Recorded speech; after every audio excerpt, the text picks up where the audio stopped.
Well, I'm Chris, and this is my Savage 36 build. Well, that's what I'm gonna rename it, but it's a Savage 21. So I kind of mock them all up like this before they get restored. They have to have a body and wheels. And first thing I do is slowly take it apart. I'll do a screw check. I like to put them back together 100%.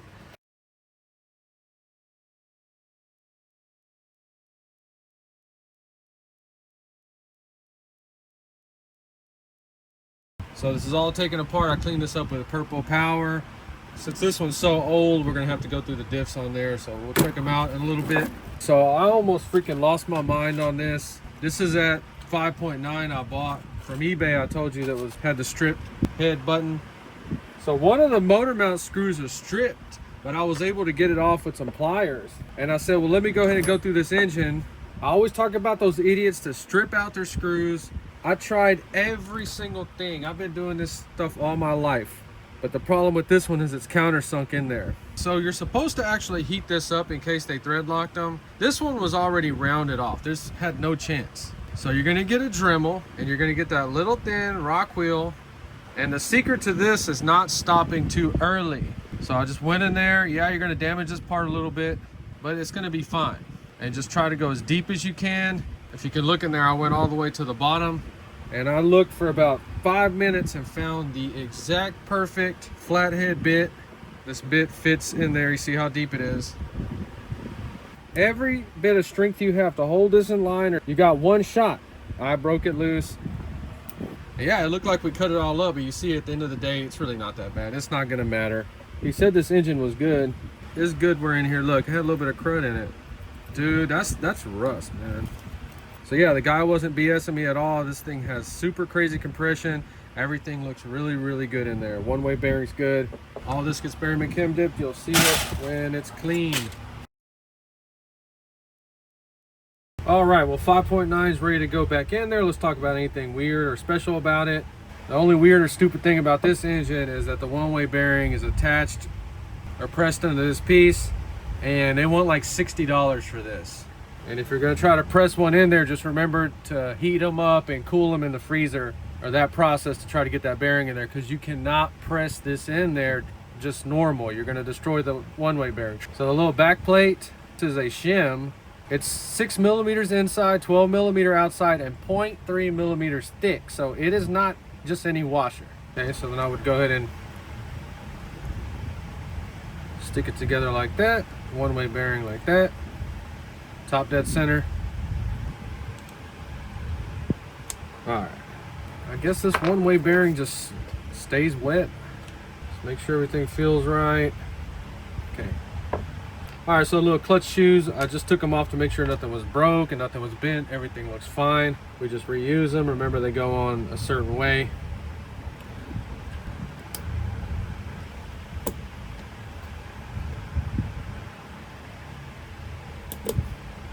I just look down there and make sure they're hooked on the little nut part. All this looks good. Little bell crank. Let's just talk about some more important things. If you're looking at the 5.9 book, they'll have 2 shims on them. Very, very important. One of them's right there, and then this one. So let's talk about the slipper clutch real quick, because these 2 Savage owners did not know. So this guy had this one glued to this piece right here, so it absolutely did nothing. It didn't work at all. I actually cut it off with a razor blade and I stuck it back on there. As long as it's in the grooves, it should work. So then this guy right here, supposed to peel that off to stick it in there. It's trash, but it still has the sticky stuff on it right there. Throw that away and you would put it in there. Yeah, this one's all mangled. No, it went in there. This one might actually work too. I'm not gonna lie. So this RC truck right here has been the hardest to clean. It has a bunch of just embedded dirt stuff, and I have to get everything off. I just had to soak this with some purple power. I put the transmission in there too, so we got to crack this open and make sure nothing is wet in there. And I've been wanting to look inside a Savage transmission, so it appears just to be a 2-speed, no reverse on it. So you can spray these with cleaners and wash them down, but you need to have an air compressor to blow everything out. See, I just purple powered a switch. A few But the worst thing you could do is wash this stuff and then just let it sit there, especially the transmission, because it has those little bitty pawls. So then I just use a little needle to get down in there and get all that dirt. I can't stand any crap like that in there. So I took them apart to look inside, and this one did have dirt, and it had dirt in between the ring gear and the pinion. It was a little crunchy. So I just wiped them down the best I could, a little nitro fuel, air compressor, and now they're clean and ready to go. This person went through this car and they did what I hate the most when it comes to bearings, is they grease the outside of the bearings. See, that's kind of proof of it right there, because these HPIs have been fitting pretty tight. But right here, the bearing fits in there. Man, this, I swear. Okay, that one's kind of tight in there. We'll leave that one in there. Now we got to look at it 50 times to make sure it's going to work. All right, so I think we got away with it. If you don't take them apart and clean everything like this, you're gonna have a whole bunch of grease and dirt in between there, all in there. So if you have a Savage and you got to go in the transmission, don't be scared. It's easy. It has metal gears in it, kind of cool. But this person right here made a huge mistake. I want you to see how that shaft is like kind of mashed up in there. So in this Savage 21, when the guy was trying to adjust the pawl for the high speed, our second gear, this pin was run all the way out, and it had been banging in there, mangling up that shaft, and this piece was stuck on there. I freaked out for a second. I thought he had destroyed it. I just chilled out, didn't get mad, because there was pieces of metal in there, and this thing was like hanging like that. I was scared because I thought this little pawl was going to be damaged, and it's absolutely not. There's nothing wrong with it at all. I mean, you can't really blame him, because like if you were trying to do this one, they kind of look at you the same way. I had to file that down. It took me about 5 minutes to do it. This thing was stuck on the shaft.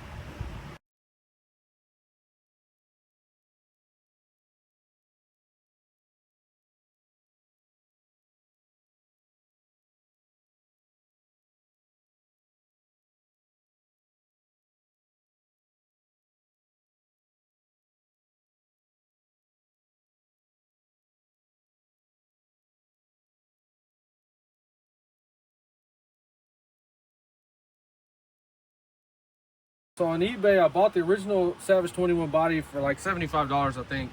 And I told him I was gonna send him this video to see where his body went. And then he goes, yeah, I'd like to see where my RC stuff goes. So I was like, hold on. I went on his seller's other items, and I'm not even lying, man. The freaking head and head button was listed on there for like $20 or something. I cannot believe that he had this for sale on there. So now, head button fixed. He even threw in the two little shims, and it looks like it has a freaking new glow plug in it. Look, brand new freaking glow plug in there. LC3. That's why you got to be patient. Just sit back and keep your eyes open. Don't just make an impulse buy overseas. You know, it also came with a freaking motor mount. If somebody needs a 5.9 head, message me. I'll put it on eBay. The head button it comes with is going to be stripped, and it will have those two shims. Dang, I'm actually excited. I feel like a little kid right now. Okay, so let me get everything hooked up and we'll try starting it for the first time.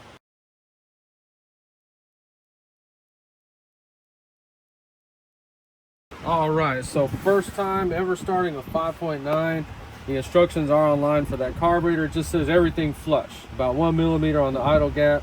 So the big blocks, they like their air, so don't have the idle gap too small. See if this thing will prime up. The last Savage primer worked freaking good. All right, got the little fuel filter. I don't know where this purple fuel filter came from, but that's awesome. Okay, all right. Oh my God, this thing bumped on the first time. It's always a good sign.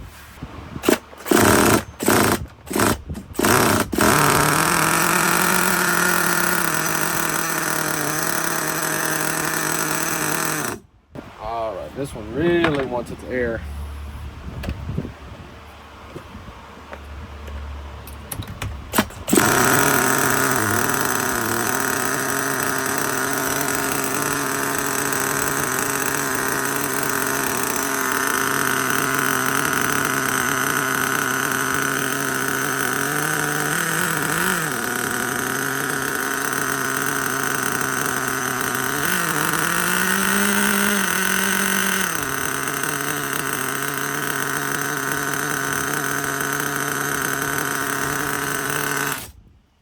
I mean, this thing right here, it starts up and runs like a freaking brand new one. All right, so let's go ahead and get this one ready to run. We're gonna use tracks and stuff. Don't hate me, it's all I have. So the only thing I hate about the Savage is this freaking area right here. It's frustrating. All right, well, you see what I'm doing. Let me get this thing all freaking wired up. So the Savage 36 is almost done, but just like all these projects, we're missing something. Right now I'm waiting on shock oil. So let's just do something fun. Let's slam our Nitro RC and see how it looks. So just take everything off of the shocks like that. These have this little spacer in there already. Now, if you don't have that little spacer in there, this is not gonna work. So then just put the shocks back on there like that with no springs.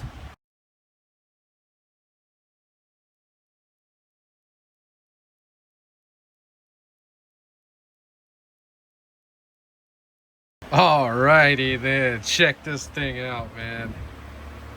Just something fun to do. We are not scraping the bottom of this thing. It's lowered just enough. And I might leave this one like that. It just looks so freaking cool. It should be running good now. It's been starting up real good.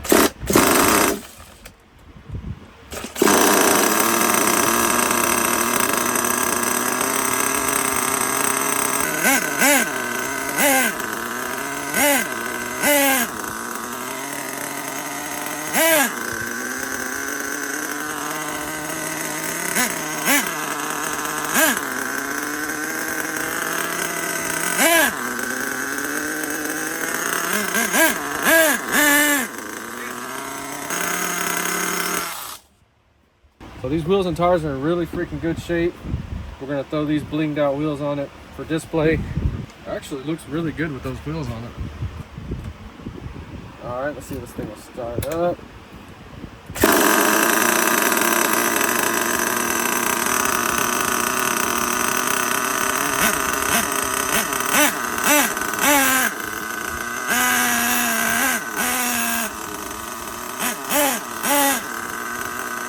These wheels are from my Savage 25, and these are going to be my running wheels. Like when I drive the car, my display wheels are these black ones. Oh God. And you see they came out pretty good. I had to paint them. I didn't want to, but they had painted them red. It's real weird. They did a real good paint job on the inside. Couldn't even get that off with a sandblaster, but they did a real crappy paint job on the outside. So that's the Tamiya semi-gloss for plastics paint. Just giving you an idea. You can make something that looks like that, all screwed up, into something that looks clean and nice. That's the black wheels. I do have some chrome wheels in case your chrome's all screwed up. So the black wheels look fine if you have to paint them, but the chrome wheels are the winner all day and night. This is 100% restored. Everything is ready to go on this one. Just a good looking truck, man. I can see why people like these Savages so much over Traxxas. This is a freaking monster. What a way to start a freaking Savage collection. Got me the 21. I got a 25 down here. Video on this one. I went through the engine, cleaned it all up. This thing runs freaking perfect. This is a badass one. So this is my first Savage restoration. It's got the LRP 32 on there. This is a GT3, I think. This one does have the 3-speed transmission on it, which is freaking cool. Didn't even know that. See, we have a carbon fiber Advantage pipe on there. The next Savage restoration we'll do is that XL right there. I didn't know there were so many versions, so I bought the newer wheels, so we're just gonna make that one the newer looking style. So I'm trying to collect every Savage X with the different engines. So I don't know what that one is, but it's a 4.6. That one down there has the F4.6 Savage X. And then this one has the K4.6 on it. So just showing you I'm serious about getting this collection going. All these cars were bought used and restored.